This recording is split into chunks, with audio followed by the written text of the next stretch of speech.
Вот колодки только завязывали 2 кольца, вокруг головы кружили, сказали, вот, лайк, урыжине, тухтар, на хорошие песни, чтобы выходило все на кого-то. Вот у меня брат далеко работает, корон, вот для брата бросает. Потом другой раз для себя, для матери, для сестренки, вот так, на свое имя. Одна и та же эта участница 5-6 раз могла бросать. Как выходят эти кольца. И когда песню поют, и вытаскивают ведущие. Вытаскивают, у кого попало вот на этот палец, вот там. Не надо, вот не захватывает. Вот когда кольца, если попадают на этот палец, вытаскивают это. Вытаскивают, камни сереют. Чьи это кольца? Это мои. Вот.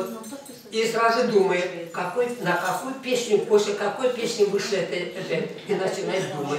Хорошие песни, они радовались. А вдруг песни бывают разные, нет? Ведь никто не знает, какие. Вот такие песни могут быть. Вот, Sezen girde kızı gülüm, gülüşünce işet kıvagal. Kaymaş вот везде формал песня, каймашкам умы шурачу. Все. Николай Семенович, а можно мотив пойти? А давайте мы сейчас споем, да. Это чисто. Прекрасно знаете. Силем, сильбуже, что-то... Нет, я местные не знаю. Разные они.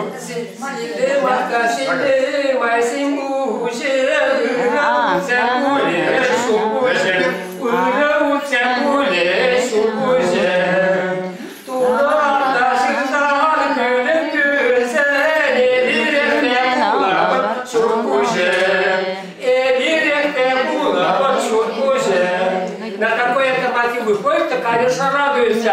Будет это главой семьи. Значит, когда выходит замуж или женится, то главой семьи он будет. Вот. Такие хорошие, добрые песни были.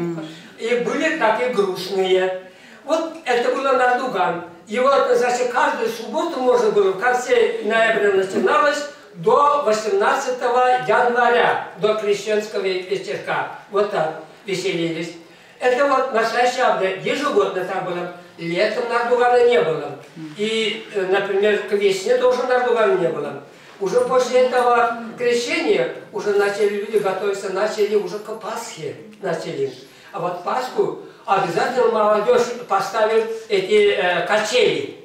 Вот у нас на Ширкуле 4 улицы, в 4 улицах по одному качели было. Все, каждая улица свой хоровод был. И там молодежь собиралась около качели, качались вот так. А потом вот из 4 улиц в одном месте в середине деревни собирались. Такой был хоровод, 50-60 человек. Вот. Вот как веселились. Это я сам 47-го года начал ходить. После уже 7 классе учился, 6 класс закончил. Мама уже разрешила мне идти туда, на улицу выходить. А до этих пор мы маленькие были, нас не пускали. Слава матери был закон. Сейчас не знаю, как. Слава матери закон или нет, не знаю. Вот. Так, и вот это хоровода я сам участвовал. На Кубани я много раз был сам. И старинные чувашские свадьбы видел сам, какие песни перечем. И вот такие обряды были, и поэтому много я сам видел, изучал свой таширкульский фольклор, Кударкульским, и в других деревнях то же самое. И вот и я написал такие, сам сценарий написал. Потом у нас были вот, например, Семикарзин. Уже после Пасхи уже, в Арташиркуле у нас день Пасхи, молодежь на улице веселится. Пожилые по домам ходили, конечно, угощались так. А молодежь так не ходил. Даже многие сразу даже руки не держали. Нельзя сравнивать теперешнюю молодежь и молодежь 40-х, 50-х годов. Нельзя сравнивать. Разница между небом и землей. Вот. Многие девушки, парни, вот я сам не хвалюсь, конечно, скажу, первую рюмку меня заставили все, это мои родные собрались в день Пасхи. Мне было 29 лет, первую рюмку я выпил водки. Вот. И они сказали, если ты не пьешь, ты уже взрослый такой, отца у меня нет, это погиб. И вот меня просили, вот, если ты будешь пить, мы тоже будем. Ну, ладно, я уважаю вас, своих родных, там целый дом это родные, и вот пришлось так пить. Поэтому вот день Пасхи молодежь веселится у качели и в общих хороводах веселится. И вечером уже начинается хоровод вечером, день Пасхи. При хорошей погоде, конечно. Ну, иногда Пасхи это Пасха была в конце апреля, в начале мая. До 9 мая последний срок у нас Пасхи. Вот, начинается.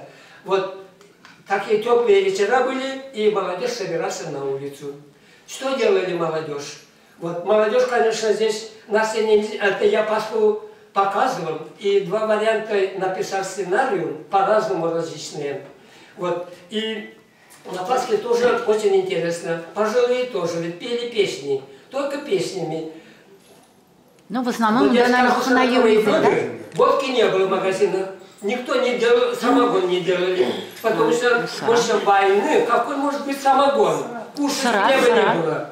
Вот поэтому просто некоторые варили сыра настоящие. Сейчас сыра варят, обязательно туда бухнут или мед, или это сахар. Настоящая сыра, так бывает. Вот Шепчик-Саси, в субботу только я был в Стертамаке, вот, Светлана Семеновна знает.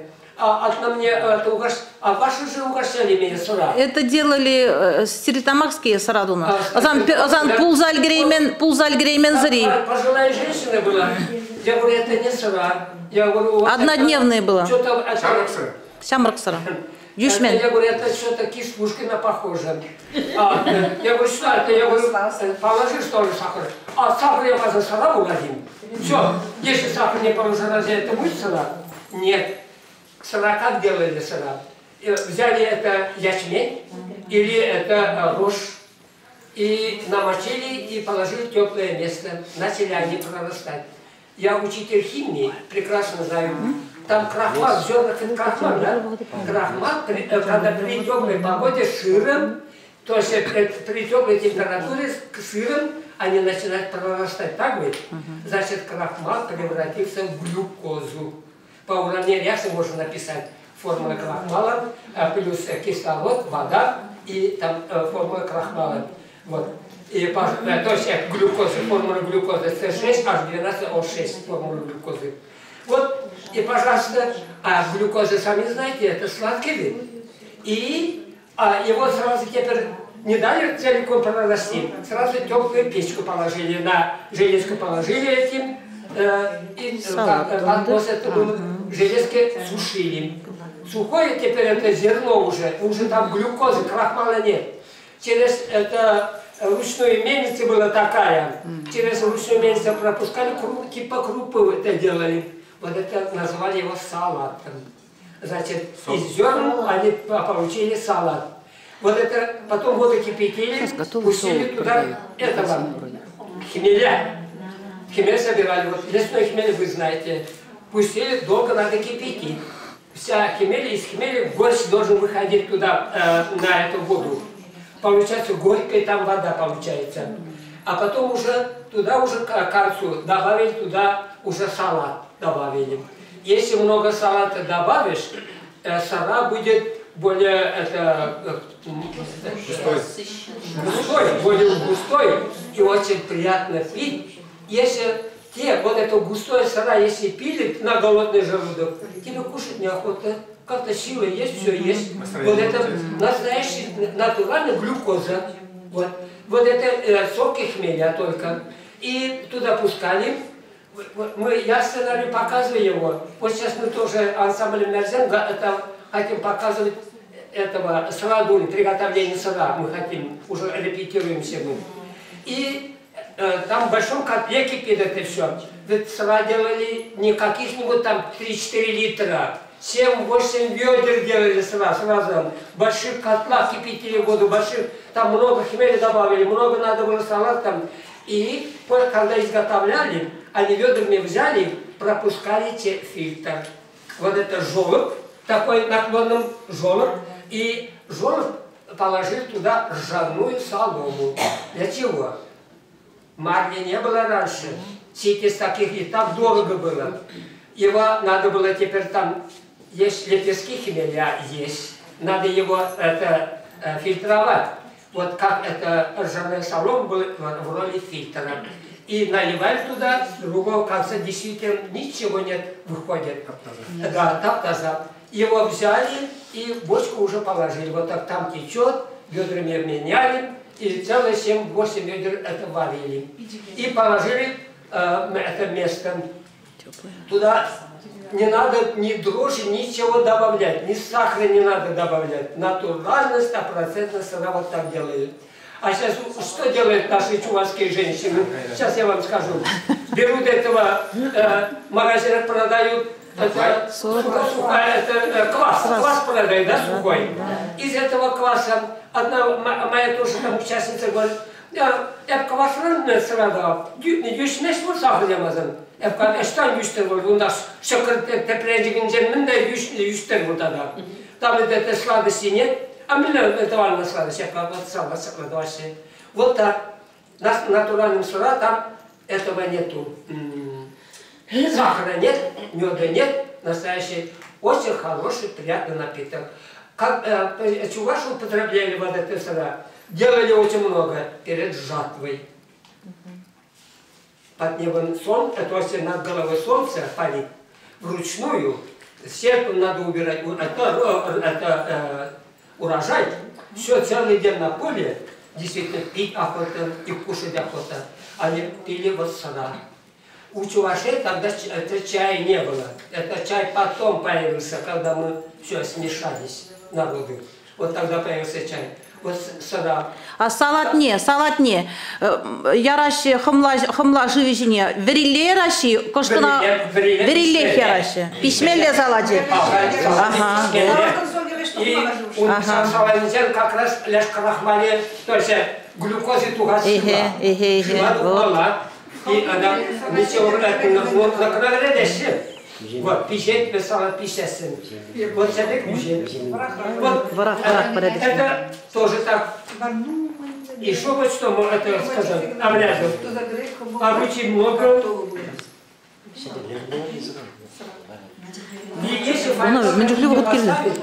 Девушка не давала. Что man вагдун бик. Главное, если на сцене хотите поставить, возьмите это в пределах время, первый. Не превышайте 10. Ну, в крайнем случае 12 минут. Можно поставить, если очень красиво идет, за 7-8 минут.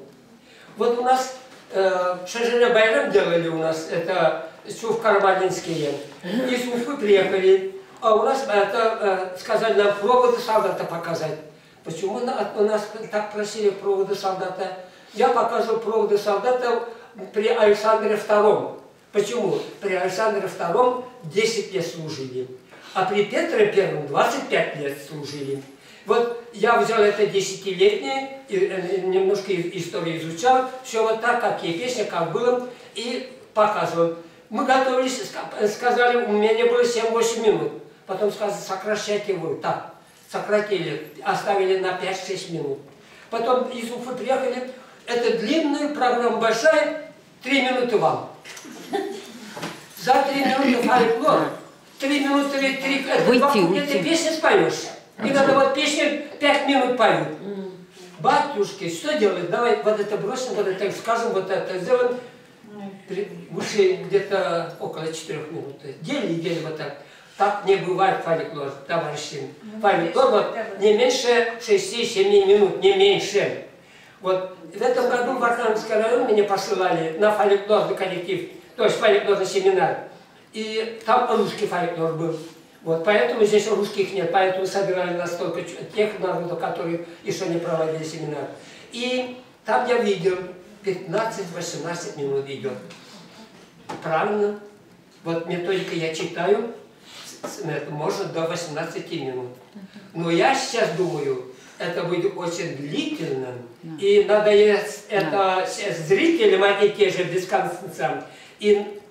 Члены жюри уже не будут его смотреть, даже оценить не будут. Вот поэтому если возьмете это, не больше, скажем, 10 минут. Вот так. И первое.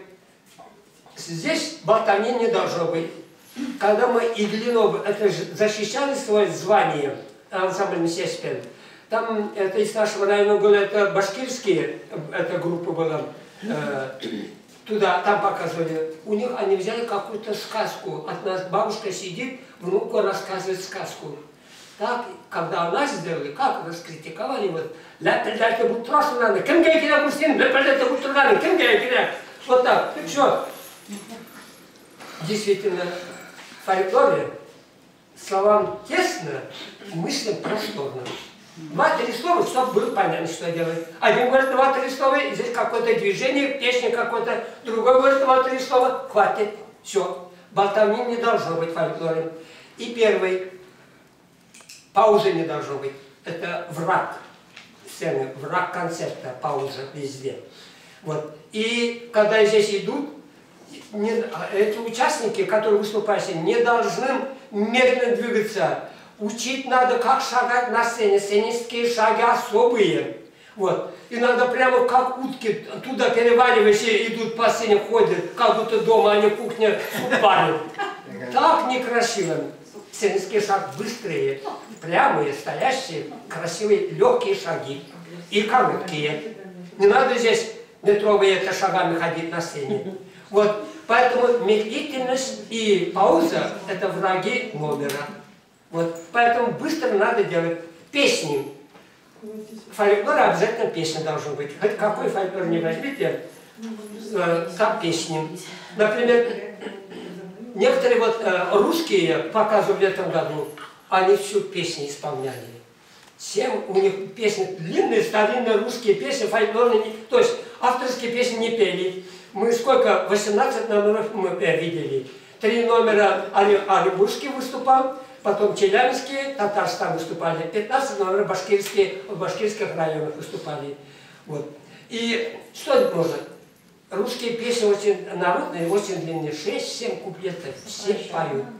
Потом немножко, когда нас сделали, я в анализе, хотя у меня коллектива не было, сам только, я туда и пошел, зашел, сидел, слушал, как делают. Действительно, замечания делали. Песни надо петь. Если вам надо, чувашки тоже многие, это очень много куплетов, надо ограничиться. Если застольные песни с радиовизем, один куплет хватит. Если какой-то уед другой, 2 куплета. Не надо 4-5 куплетов. Эта сцена уже портит это. Народу уже и неинтересно уже. Они наслушались уже этого мотива, и что идет. Поэтому очень коротко, хорошо надо делать его. Вот. Слова песни, значит, не все надо петь. Один куплет, длинной протяжной песни. Если быстрые, 2 куплета достаточно. Вот. И еще что надо сказать. Те, которые говорят, научите по-чувашски чисто говорить. Некоторые бормочут под носом. Там же зрители сидят. Мы для зрителей показываем. Поэтому слова должны быть обращены лицом к зрителю. Вот, например, хотя я ему говорю, я должен ставить не так, зрителям вот так, а должен ставить вот так. Вот.